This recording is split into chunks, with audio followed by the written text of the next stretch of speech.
My name is Michael Blue Smith, and I am a creative photographer. Typically, I do what we call fine arts photography, which is like artistic nude, and I feel like my style is more of on the dramatic lighting style, but um, my style is I don't think it has been defined yet. Actually, I have a couple different brands that I operate out of. My big brand, the umbrella is Marquee Design Photography, and I started Marquee Design back in 2008. As my style progressed, I wanted to start delving into the nude and artistic nude photography. So I created a brand called Bear, which is Body Aesthetics Redefined and Expression. And basically, my motto is basically creating beauty from vulnerability. So Bear is about taking someone's um, vulnerability, not necessarily just nudity, but their inside the things that they want to bear out and talk about through photography and express through images.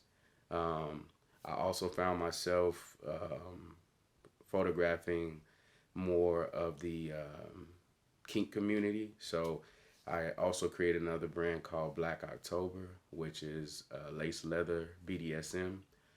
Hoping I'm hoping to not only stop at photography with that, but create an actual brand that can produce fragrances and apparel.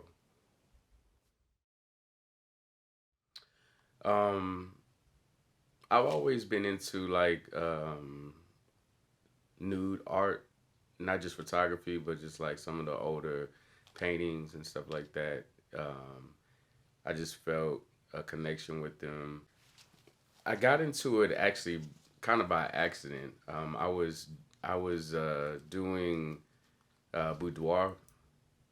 I was doing boudoir photography only, which is like lingerie and implied nude, but more so on the lingerie side.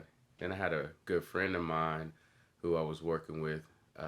She was a ballet dancer, and one day she wanted to get out of her comfort zone and asked me if I would take a nude photo of her just jumping across the room in a ballet pose or dance. And this was my first time ever even considering doing nude photography. And I said, "What the heck? Let's try it." And so from there, I think it was the fact that I took this picture of a ballet dancer that really got me to thinking how beautiful the human body was. Not just the nudity, but what came with it, the muscle structure, the tone, the just the fluidity of the movements, and just her poise, everything that she encompassed was something that kind of etched that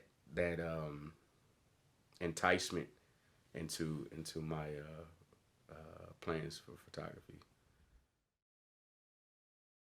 I would say my family. I was raised by my grandmother and my aunts and my mother. Um, I would say that either one of those ladies and even the males in my life. I don't have very many males in my family, but I think any one particular person in my family would be proud of anything that I did, as long as it wasn't illegal or immoral. My family's pretty open minded.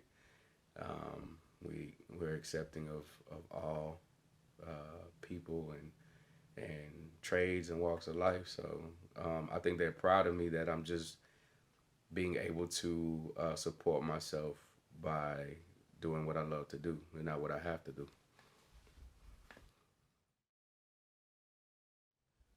I started off doing graphic design actually with before I was a photographer. I did graphic design, um, and that's actually what got me into photography as a whole. And prior to graphic design, I was also a musician or a writer, a rap artist, performer, and I had been doing music since I was 4 years old.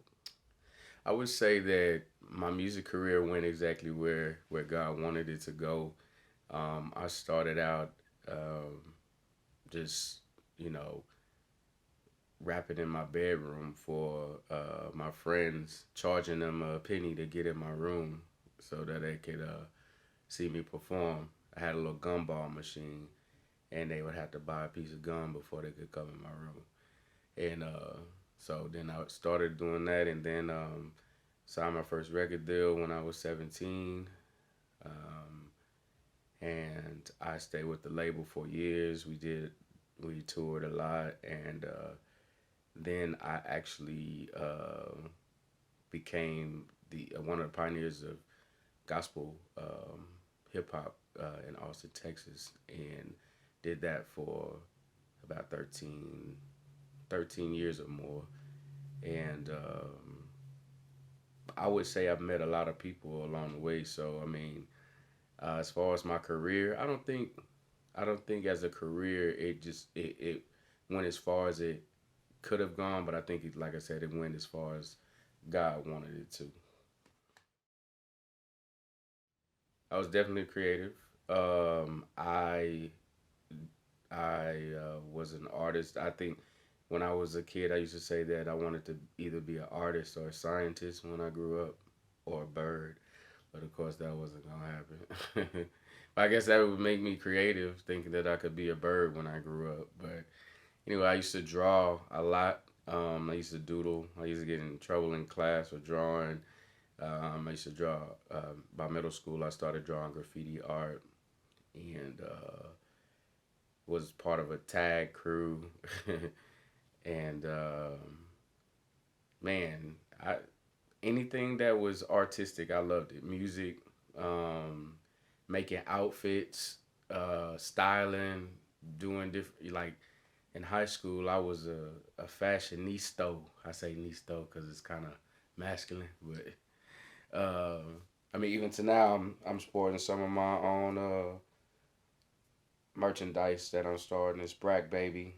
I was born in Brackenridge Hospital, 1982. There's a lot of us Brack babies out there in Austin, Texas. We represent. So yeah.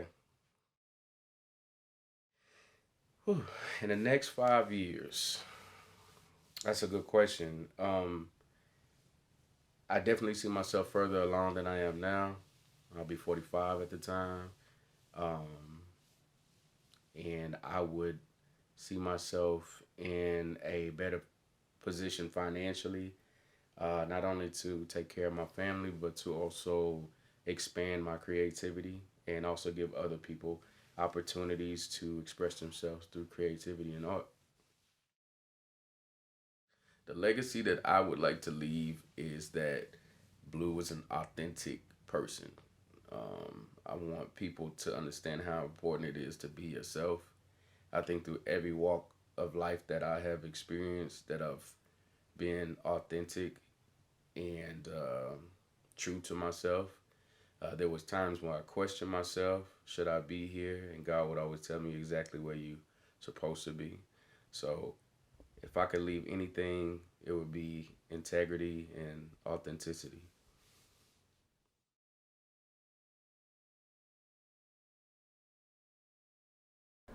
This is brought to you by Africana Art.